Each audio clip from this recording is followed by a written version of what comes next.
Salve, meu povo! Mais uma vez bem-vindos ao nosso quadro Júlio Responde. As perguntas que você faz lá no Instagram são as perguntas que alimentam este quadro, perguntas do dia a dia. Hoje nós estamos aqui para fazer o segundo episódio e se você quiser ter a sua pergunta respondida, já vai lá, já faz a sua pergunta no Instagram, que aí a gente consegue selecionar e trazer para cá aquelas que mais se repetem. Esse quadro, ele apareceu porque nós temos muitas perguntas e nem sempre eu consigo ter a graça de responder cada um de vocês como vocês merecem. Então, a gente montou o quadro aqui para poder responder isso de maneira geral para todo mundo. Vou contar com a ajuda aqui do meu auxiliar Mor, que é o meu filho Gabriel, que também é o editor dos vídeos. Ele vai fazendo as perguntas e nós vamos lá, vamos respondendo uma por uma. Tá no ar o segundo episódio de Júlio Responde.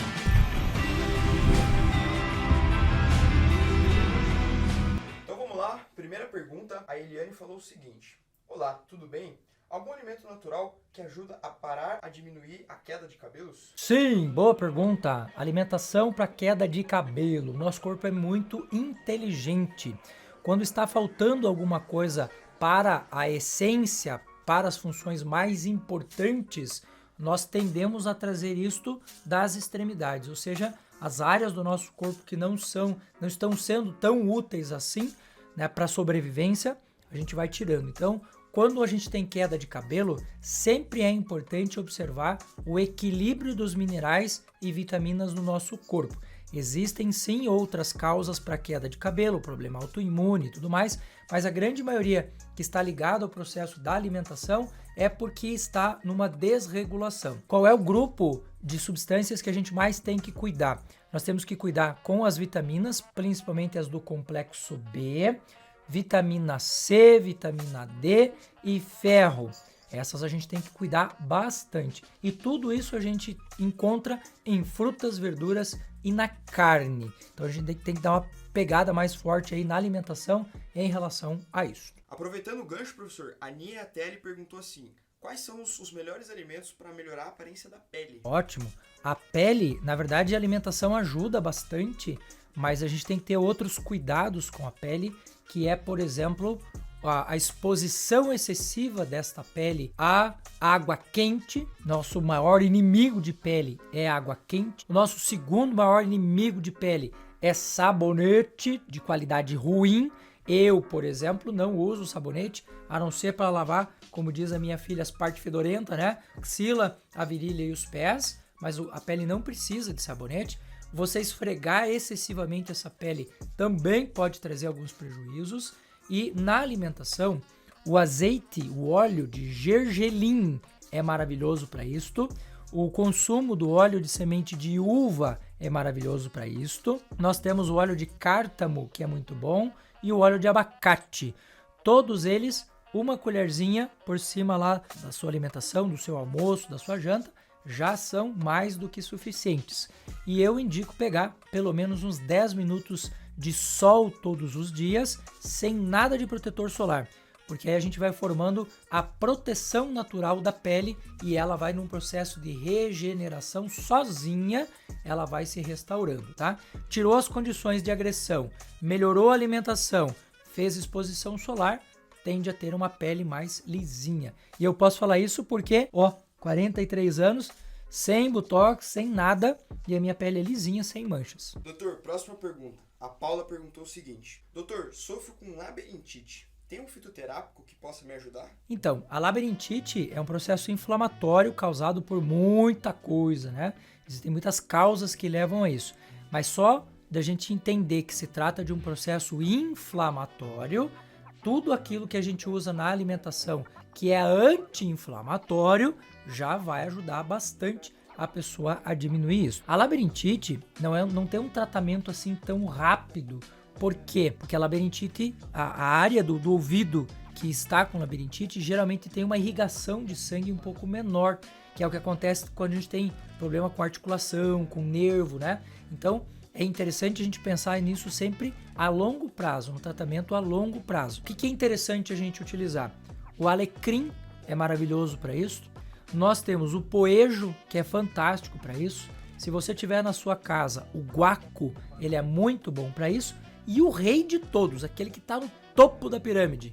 Em jejum de manhã cedo, uma colherzinha de açafrão em meio copo de água morna vai ajudar bastante a diminuir os níveis inflamatórios. Agora tem uma pergunta interessante aqui, que é sobre o vídeo que você fez ontem de Ora Pro Nobis. Quem não assistiu esse vídeo ainda também, já pode ir lá e assiste, que o videozinho tá massa. Tá bombando. A Elenel Vani perguntou o seguinte: Ora Pro Nobis, quando as folhas estão pintadinhas de amarela, meio amareladas, pode consumir? Pode, mas as plantas, né, a espécie de Ora Pro Nobis que tem as folhas amareladas é do tipo Ora Pro Nobis dourada. A Ora Pro Nobis dourada, assim como a Ora Pro Nobis que tem na folha umas ranhuras de cor lilás, azulzinho para lilás, elas só podem ser consumidas depois de cozidas. Por quê? Porque essas espécies, tem 3 espécies de Ora Pro Nobis que tem uma quantidade muito grande de oxalato de cálcio.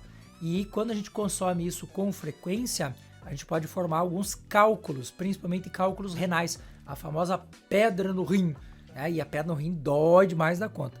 Todo tipo de Ora Pro Nobis é fantástico para a saúde, mas o consumo específico tem que ser feito cozido. Neste caso, se a folha é amarela ou se ela tiver ranhuras de cor lilás, aí você tem que cozinhar. Cozinhar como? Você coloca no arroz, coloca no molho, coloca no feijão, coloca no teu dia a dia, mas não pode consumir crua, beleza?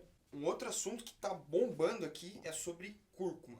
Então tem duas perguntinhas, eu vou falar as duas, daí você responde elas na sequência porque elas se complementam, tá? Primeira pergunta: eu posso tomar para sempre a cúrcuma pela manhã ou tem que ter algum intervalo? Eu tenho que parar algum dia? E pratos, tenho 2 hérnias de disco e pratico yoga há 8 anos. Às vezes tomo Tandrilax. Cúrcuma ajuda? Bom, vamos lá. Por quanto tempo a gente pode tomar cúrcuma? Pelo tanto de tempo que você quer ter saúde na sua vida. Ou seja, se você quiser ter saúde para sempre, você toma cúrcuma para sempre. Os únicos casos em que a gente suspende a cúrcuma é quando a pessoa está com algum tipo de problema de saúde um pouco mais grave e que eu preciso redirecionar a energia do corpo para outras coisas. Por exemplo, uma pessoa que está com uma gastrite muito severa, que está com uma úlcera muito severa. Nestes casos, a gente dá uma reduzida na quantidade da cúrcuma. Não para, mas dá uma reduzida, tá? A cúrcuma é anti-inflamatória. Ela ajuda a gente a diminuir todo o estado inflamatório do corpo. Aí o que a gente tem que pensar sempre é assim, ó. Se eu tenho esse nível inflamatório no meu intestino, eu vou consumir a cúrcuma pura, sem nada, só com água, mistura com água morna e toma em jejum de manhã cedo. Se eu quero resolver um problema que está distante do meu intestino, como é o caso desse rapaz aí que está com um problema de dor nas costas, aí eu preciso colocar piperina, que é uma substância que tem na pimenta preta, uma rosqueadinha de pimenta preta junto com o açafrão. O açafrão, que é o nome, né? Cúrcuma é o princípio ativo do açafrão. Se eu quero que ele permaneça no intestino puro, se eu quero que ele vá para um lugar mais distante para ajudar no processo inflamatório, aí eu uso ele com piperina, uma pitadinha. Tem um outro assunto que tem bastante perguntas, que é sobre diabetes. A Dani Xavier perguntou o seguinte: quais são os cuidados para quem tem diabetes? O que eu devo tomar cuidado, o que eu não devo fazer, o que eu posso fazer? Existem 3 tipos de diabetes. Classicamente a gente diz que existe a diabetes do tipo 1, quando o corpo não produz mais insulina. Geralmente isso acontece na fase da adolescência ou por algum problema de saúde, um acidente que você tenha lesionado o seu pâncreas e assim por diante, mas ela não tem mais produção de insulina. Então nós temos que colocar insulina no corpo da pessoa. Você tem que injetar a insulina.